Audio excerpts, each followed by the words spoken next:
Good morning. मैं doctor Kirti Mathur, associate professor political science, government Meera girls college Udaipur. आज के हमारे अध्ययन का विषय है कार्ल मार्क्स के अतिरिक्त मूल्य का सिद्धांत। पूंजीवादी अर्थव्यवस्था का गहन अध्ययन करके कार्ल मार्क्स ने यह सिद्ध किया कि पूंजीवादी व्यवस्था शोषण पर आधारित है। कार्ल मार्क्स ने पूंजीवादी व्यवस्था के अंतर्गत पूंजीपतियों द्वारा किए जाने वाले श्रमिकों के शोषण को स्पष्ट करने के लिए अतिरिक्त मूल्य के सिद्धांत का प्रतिपादन किया है। मार्क्स ने अतिरिक्त मूल्य के सिद्धांत का प्रतिपादन अपनी पुस्तक दास कैपिटल में किया है। उनके द्वारा पूंजीवादी व्यवस्था का विस्तृत अध्ययन किया गया और उनके द्वारा प्रतिपादित यह अतिरिक्त मूल्य का सिद्धांत मूल्य के श्रम सिद्धांत लेबर थ्योरी ऑफ वैल्यू पर आधारित है। मार्क्स ने अपने अतिरिक्त मूल्य के सिद्धांत का प्रतिपादन करते हुए वस्तु के दो प्रकार के मूल्य बताए हैं। मार्क्स के अनुसार प्रत्येक वस्तु के साथ दो प्रकार के मूल्य की बात जुड़ी हुई होती है। पहला है उपयोग मूल्य, यूज वैल्यू, और दूसरा है विनिमय मूल्य, एक्सचेंज वैल्यू। एक वस्तु मनुष्य के लिए कितनी उपयोगी है और उसके द्वारा व्यक्ति की कितनी और किस प्रकार की आवश्यकता की पूर्ति की जाती है, इससे उसका उपयोग मूल्य निर्धारित होता है। फॉर एग्ज़ाम्पल, प्यासे व्यक्ति के लिए पानी का निश्चित रूप से बहुत अधिक उपयोग मूल्य है, जबकि एक अन्य व्यक्ति के लिए जो प्यास का अनुभव नहीं कर रहा है, पानी का उसके लिए कोई उपयोग मूल्य नहीं है। विनिमय मूल्य का प्रश्न तब उपस्थित होता है जब किसी वस्तु को मार्केट में बेचा जाता है। जिस मूल्य पर खरीदार विक्रेता से उस वस्तु को खरीदता है, उसे उसका विनिमय मूल्य कहते हैं। फॉर एग्ज़ाम्पल, यदि 1 टन गेहूं के बदले 1000 रुपये की धनराशि प्राप्त की जा सकती है, तो यह 1 टन गेहूं का विनिमय मूल्य है। मार्क्स के अनुसार प्रत्येक वस्तु का वास्तविक मूल्य वह श्रम है जो उसे मानव उपयोगी बनाने के लिए उस पर व्यय किया जाता है, क्योंकि वही उसमें विनिमय मूल्य पैदा करता है। और मार्क्स का ये मानना है कि वस्तुओं का विनिमय मूल्य उनकी उपयोगिता अर्थात उपयोग मूल्य पर निर्भर नहीं करता, बल्कि उनके उत्पादन में लगाए गए श्रम की मात्रा पर निर्भर करता है। और मार्क्स का ये मानना था कि श्रम ही एक वस्तु के मूल्य निर्धारण का एकमात्र उचित मापदंड है, क्योंकि यही एक ऐसा तत्व है जो सभी वस्तुओं में समान रूप से विद्यमान है। मार्क्स के अनुसार अर्थव्यवस्था की विवेचना की दृष्टि से विनिमय मूल्य का ही महत्व है। सभी वस्तुएं बाजार में बेची और खरीदी जाती हैं, और इससे यह स्पष्ट है कि कोई सामान्य तत्व अवश्य है जो इन सभी वस्तुओं में विद्यमान रहता है, और यह तत्व श्रम ही हो सकता है जो सभी वस्तुओं में न्यूनाधिक मात्रा में विद्यमान है।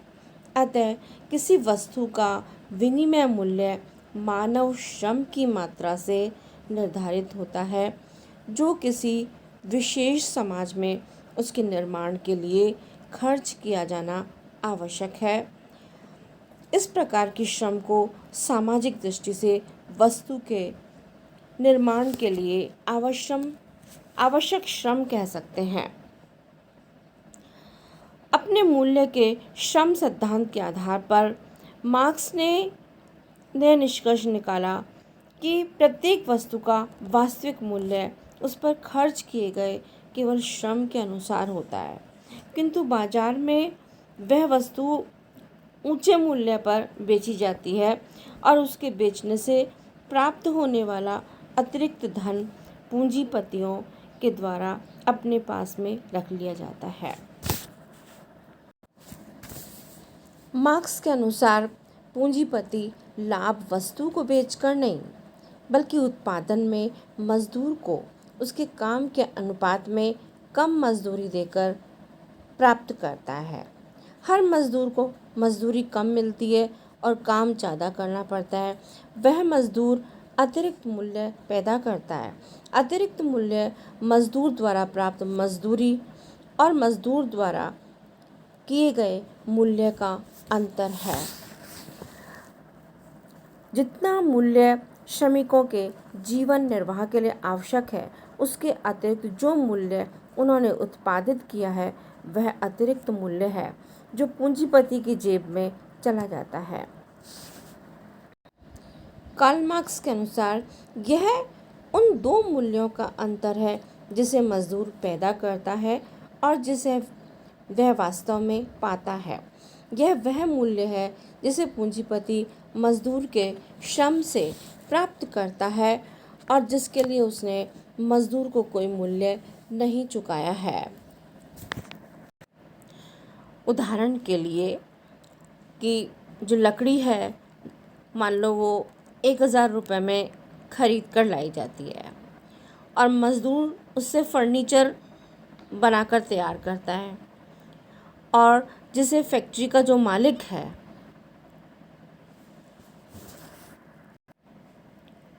वो उस मज़दूर को 1000 रुपये श्रम के देता है और वह मालिक जो है उस फर्नीचर को बाज़ार में 3500 में बेच देता है। तो 3500 माइनस 2000 इजिकल टू जो 1500 रुपये बचते हैं वो फैक्ट्री मालिक अपनी जेब में रख लेता है, क्योंकि लकड़ी आई 1000 रुपये में और 1000 रुपये मजदूरी के हुए तो कुल होते हैं 2000 रुपये, और वो फर्नीचर बिकता है 3500 में। तो 3500 में से 2000 रुपये निकालने के बाद जो 1500 रुपये बचते हैं वो फैक्ट्री मालिक अपनी जेब में रख लेता है। कार्ल मार्क्स के अनुसार यह अतिरिक्त मूल्य है जिसे पूंजीपति बिना किसी प्रकार का श्रम किए ही प्राप्त कर लेता है। यह उन दो मूल्यों का अंतर है जिसे मजदूर पैदा करता है और जिसे वह वास्तव में पाता है। अर्थात यह वह मूल्य है जिसे पूंजीपति मजदूर के श्रम से प्राप्त करता है और जिसके लिए वह मजदूर को कोई मूल्य नहीं देता है। आलोचकों द्वारा कार्ल मार्क्स द्वारा प्रतिपादित अतिरिक्त मूल्य के सिद्धांत की निम्नलिखित आधारों पर आलोचना की गई है। जैसे आलोचकों का कहना है कि उत्पादन में केवल श्रम का ही महत्व नहीं होता है। पूंजीपति को होने वाले लाभ को कार्ल मार्क्स ने अतिरिक्त मूल्य का नाम दिया है और इसमें केवल श्रमिकों के श्रम को स्थान दिया है, जबकि इसके अतिरिक्त भूमि, पूंजी, प्रबंध, कच्चा माल और जोखिम का भी उत्पादन में विशेष महत्व होता है। अतः किसी वस्तु का मूल्य निर्धारित करते समय उत्पादन के इन साधनों को भी महत्व दिया जाना चाहिए।